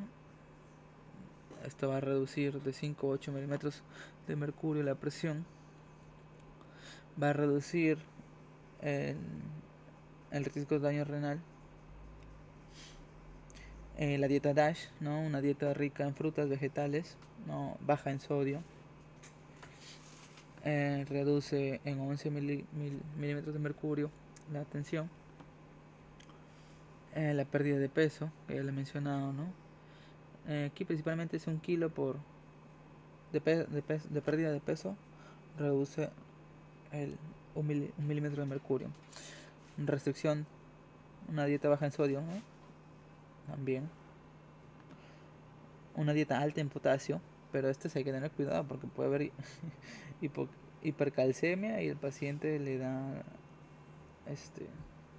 afección a nivel cardiovascular, le da un infarto y adiós. Y restringir, no prohibir, sino restringir el consumo de alcohol en pacientes. Un hombre puede tomar 2 tragos al día y la mujer restringirlo a 1 al día. Y esto va a reducir en 4 milímetros de mercurio la presión. Los objetivos a los que se tiene que reducir la presión en pacientes ya con enfermedad renal, según acá digo, son 140/90, menores a estos. Hay pacientes que no tienen proteinuria, pero la mayoría de pacientes van a tener proteinuria, entonces se tiene que priorizar que la presión sea menor a 130/80. Igual que el séptimo comité lo recomienda menor a 140/90 para la población en general. La Asociación Americana de Hipertensión también recomienda ya menos 130/80, igual que la Sociedad Europea, 130/80. Dentro del tratamiento antihipertensivo tenemos un inicio con tratamiento dual. Bueno, acá dice una pastilla porque estos son base a Estados Unidos, ¿no? Porque en Estados Unidos hay combinaciones de IECAS con calcio antagonistas o con diuréticos. Entonces aquí se les da 2. Se les puede dar IECAS o ARA2, nunca los 2 juntos. Y se les puede dar un calcio antagonista principalmente o un diurético, ¿no? Esto es en caso de pacientes netamente hipertensos. La terapia triple, al paciente se le da un YECA o un ARA más un calcio antagonista más un diurético. Ya en casos de hipertensión resistente se le da una terapia triple con ahorrador de potasio, que es la spironolactona, ¿no? O si no, otro diurético o un, o un este o un beta bloqueadores. Los objetivos de este tratamiento farmacológico va a ser, bueno, el tratamiento en general va a ser disminuir la proteinuria, disminuir la sobrecarga hídrica y, bueno, ya este es el farmacológico, bloquear el eje renina-angiotensina-aldosterona. Esto principalmente con los YECAS o con el ARA2. El manejo global de la enfermedad renal crónica se va a dar en 5 factores. Y principalmente va a ser la actitud en factores evitables o reversibles, ¿no?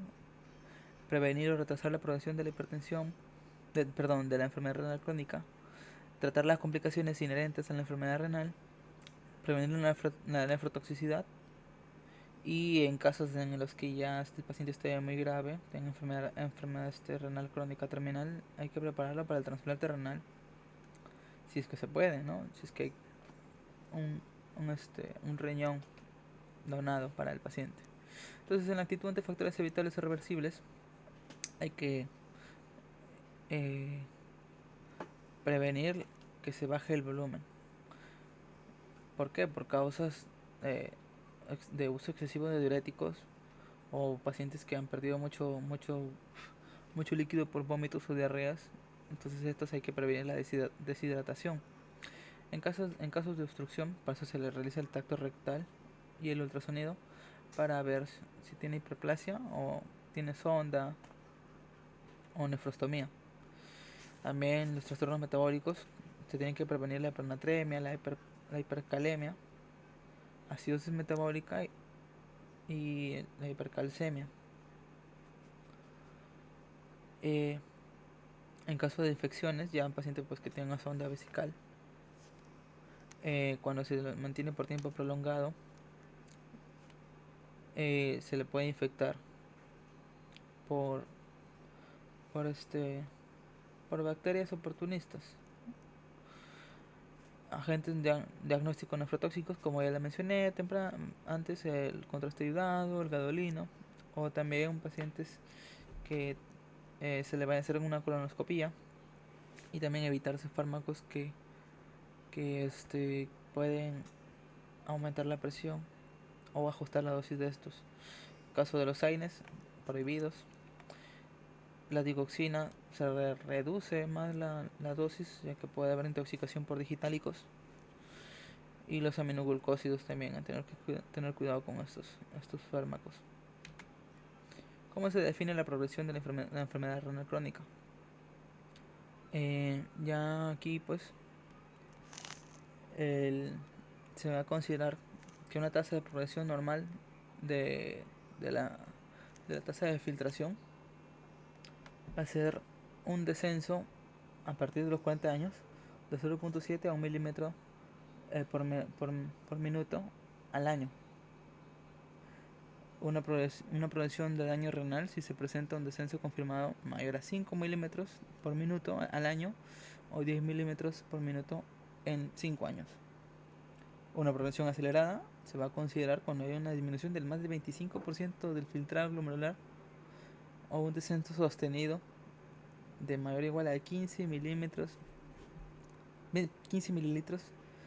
por minuto en un año. O sea, imagínense, ¿no? O sea, ya digamos que en 4 años, ¿no? El paciente ya está para dializar o para hacer trasplante.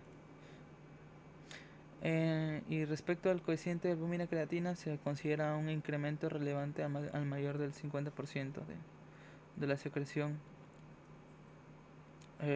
respecto a la situación de la base basal. En cuanto al manejos generales, que son prácticamente los mismos que de los para tratar la hipertensión, ¿no? Evitar principalmente el tabaco, drogas, mucho alcohol, o sea, sí se puede tomar, pero muy restringido en estos pacientes. Incluso se ha demostrado que un pequeño consumo de alcohol reduce la presión. Ejercicio, ¿no? Y hemos visto que 150 minutos a la semana reducen la presión, que sea ejercicio anaeróbico, que sea progresivo en la dificultad en el tiempo. Manejo dietético, ¿no? Bajar de peso. Hidratación. Un paciente que se mantenga eh, bien hidratado, y también que este tome su flujo urinario esté adecuado, y también vigilar hiponatremia. Y ya un manejo dietético específico se va a hacer reducir la proteína, reducir la sal, ¿no? Y se va a individualizar en algunos casos. En la reducción de las proteínas, pues se puede dar de 0.8 a 0. De 0.6 a 0.8 gramos por kilo al día, ¿no? Esto para reducir la uremia. También se va a reducir la sal a 3 a 5 gramos al día. Y en casos en los que hay hipocalcemia, hiperfosfatemia, hipercalemia o hiperuremia, ¿no? Se va a individualizar su dieta. Ya en el manejo terapéutico de enfermedad renal crónica, principalmente vamos a ver los tres primeros, que están en lo que nos compete dentro de la hipertensión. Se les va a dar, a manera de proteger el riñón, YECAS hora 2, ¿no? En dosis y normal de antihipertensivos. Por ejemplo, Catropril, 25 miligramos.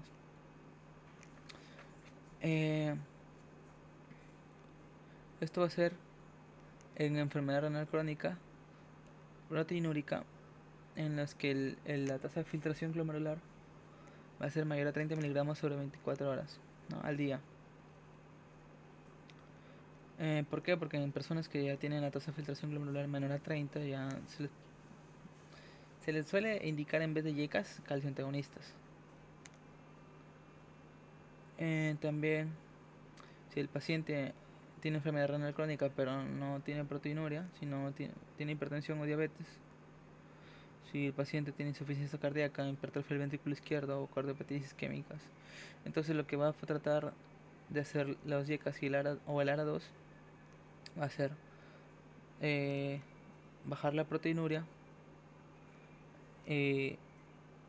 mantener la presión, servir de cardioprotector y de renoprotector. Dentro de la hipertensión, los de primera línea son los mismos que ya hemos visto, YECAS hora 2, ¿no? En caso de hipertensión con proteinuria. Y las alternativas al tratamiento que ya hemos observado, ¿no? Principalmente calcio antagonistas, dihidropidínicos, ¿no? Ya que reducen el factor de riesgo cardiovascular. Los alfa y beta bloqueantes y fármacos vasodilatadores. Manejo hidrosalino e hipertensión. Aquí se pueden dar diuréticos de asa, principalmente furosemida. Tiazida se les da a veces, pero no se les suele dar tanto. ¿Por qué? Porque la tiazida tiene efectos adversos como generar hiponatremia y aumentar la glucosa, los lípidos y la uremia. Entonces, en pacientes que tienen estos pacientes principalmente no se les puede dar tiazida, sino si se les va a dar un diurético, se les puede dar furosemida, ya que va a prevenir la retención de sodio y de agua, y previene los edemas, y también de paso controla la presión, ¿no? Y también fármacos antialdosteronicos. Y bueno, lo demás son ya terapias para enfermedad renal crónica en sí, pero nosotros nos estamos centrando en enfermedad renal crónica con hipertensión. Eso ya lo dejo para su estudio. El tratamiento de la enfermedad renovascular. principalmente va a ser un tratamiento hipotensor de elección. Les puede dar una IECA o un ARA2. En caso la estenosis sea principalmente unilateral o bilateral, ¿no? Pero ya en casos en los que la estenosis sea muy severa, no se les da ni IECA ni ARA2 porque disminuye el filtrado glomerular bastante. Entonces a estos pacientes se les puede acelerar una revascularización, ¿no? Como por técnicas como angioplastía transluminal percutánea. Entonces finalmente hemos logrado responder estas dos preguntas que les planteé al principio. Es que si hay que proteger al riñón para controlar la presión arterial o controlar la presión arterial para proteger al riñón. Concluimos que el riñón va a ser tanto un villano porque al verse alterada su función, va a desencadenar en una enfermedad renal que aumenta el volumen, aumenta las sustancias vasoactivas, va a haber un desbalance del sistema nervioso y por ende también va a haber una disminución en una vasoconstricción, ¿no? Por sustancias vasoactivas, va a generar hipertensión. Pero ya una vez que hay hipertensión, el riñón pasa a ser de villano a víctima, ya que la hipertensión va a dañar el riñón y generando nefroangiosclerosis por causas primarias o secundarias que ya hemos visto. Esto va a generar un barotrauma y liberación de factores de crecimiento y citoquinas y agentes proliferativos que van a aumentar la reacción inflamatoria en las arterias, ¿no? Y generando a nivel renal injuria, esclerosis, fibrosis y finalmente enfermedad renal crónica. Entonces el riñón va a ser tanto un villano como una víctima de la presión, de la hipertensión arterial. Entonces ya para finalizar quiero dejarlos con este mensaje. Recordemos que el 17 de mayo es el Día Mundial de la Hipertensión. Siempre hay que tener cuidado, ¿no? Y conocer bien cuáles son los factores desencadenantes de la hipertensión, cómo, a qué niveles afecta, cómo afecta y cómo tratar a las personas a los pacientes que nos vienen con hipertensión, ¿no? Entonces los invito a reflexionar. La hipertensión es un problema muy grave a nivel de salud pública. Los invito a reflexionar y con esto sería todo de mi parte. Les agradezco su escucha, ¿no? Cualquier duda o consulta en los comentarios, se les va a aclarar. Y si tienen algunos otros temas en los que necesiten ayuda para poder explicarles, por favor, en los comentarios, denle like, suscríbanse, marquen la campanita. Y eso es todo. Muchas gracias, un saludo y hasta la próxima. Bueno, estas son las referencias, ¿no?